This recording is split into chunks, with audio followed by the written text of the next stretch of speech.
Hello! If you're serious about your scale modelling, you're probably also serious about detail and trying to make your models as realistic as possible. That means you might have encountered photo etch upgrade sets. There's no doubt they're a good way to enhance the realism of your models. They capture certain aspects really well and can improve your model's appearance. The plastic used in injection moulded model kits has limitations when it comes to reproducing certain intricate features. That's where something like photo etch comes in. If you're trying to get certain items like tool clamps to look better than the plastic stock parts, photo etch can do a good job. However, there are a number of problems. First of all, working with photo etch can be extremely fiddly and frustrating. Detaching and cleaning up the parts can be tedious. Bits fly off and disappear into the ether, and you need special tools to get a decent result. When it comes to fixing them onto your model, you're looking at using superglues, epoxies or solder, none of which are straightforward. For some aftermarket accessories, resin products can come to the rescue. But with certain intricate or complex items, like these tool clamps, resin just won't work, and it's way too fragile to cast into shapes or hollows like this. That's where the new kid on the block could help you. 3D printing is a relatively new technique, and it's starting to find its place in our hobby. And this is a case in point. Here we have some 3D printed accessories from MJ Miniatures. They're a new product, and they have been sent to us by Historex Agents for review. There are two references. One is 35001 and features those typical German clamps and tool accessory attachment points seen on World War II German vehicles. And that one's called World War II German Clamp Tool Set, and it's in 1/35th scale. The other reference is 35002 and features US tool tie-downs, like you might see on the rear deck of any US military vehicle. It's called World War II US Clamp Tool Set, and it's in 1/35th scale. In each case there are a variety of designs and plenty of pieces to use on your project. The US set contains about 170 pieces and 2 designs.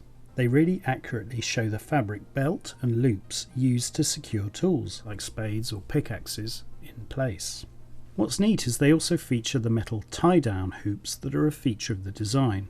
The German set meanwhile has way more variety, reflecting the different styles and designs exclusive to German vehicles. Where relevant, the set also carries both early and late variants, with helpful indications printed onto the set itself. We quite like the conception of the pieces, allowing you to snap off what you need from the main board of parts. So what about the all-important level of detail, compared to say a plastic or photo etch part? As you can see, the detail is pretty impressive, way better than plastic and way less fragile than resin. The 3D printing process does show some very fine rendering lines on certain faces if you're really looking for it, but it's pretty marginal and may well disappear under a coat of paint or primer. If you're really concerned about it, you can fill and sand using something like Mr. Surfacer.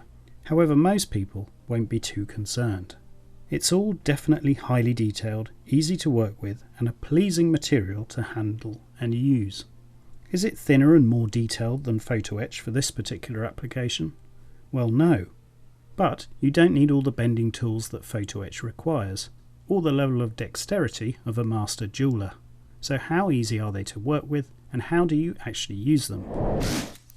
Detaching them from the runners shouldn't cause too much of a headache for an experienced modeller, and the usual assortment of evergreen modelling tools will work. There's definitely a right way and a wrong way to go about extricating each part, and the box goes some way to illustrate that. The US ones are comparably easier. You could try just chopping them off with a cutter and sanding down, but that risks damaging the delicate horizontal detail of the tie-downs. Instead, use a sharp craft blade or razor saw to delicately cut away the piece. Once free, tidy up with a sharp blade. Even if the material is stronger than resin, there will be some breakages and wastage. This is especially the case with the German tool clamps. We found the best way was to carefully cut away each attachment point on the delicate latches one by one, then detach the main piece to sand down or trim further. You can sand them down and clean up using sanding sticks or needle files. A good tip is to use fine tweezers to hold the piece and gently rub it against a sanding stick where you want to clean up. Each of the German designs requires a slightly different technique to detach, but all can be cleaned up easily. Here you can see an assortment of pieces.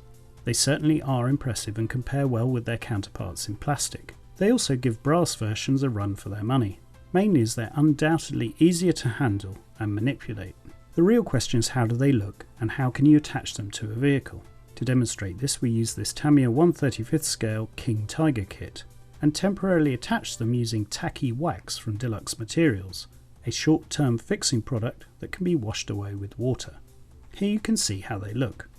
To fix them permanently, you can use super glues, white glues and epoxy glues or putties.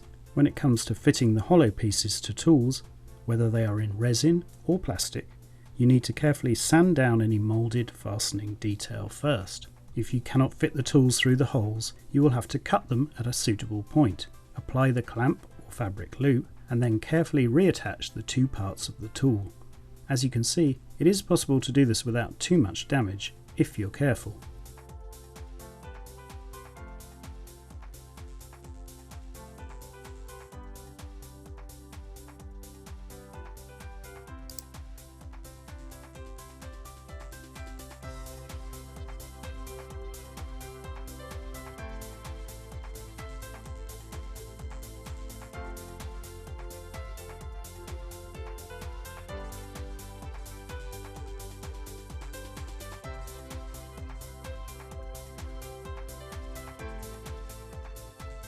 You can of course also show the fasteners on a vehicle without the tools, and many crews removed items of stowage to prevent loss or theft.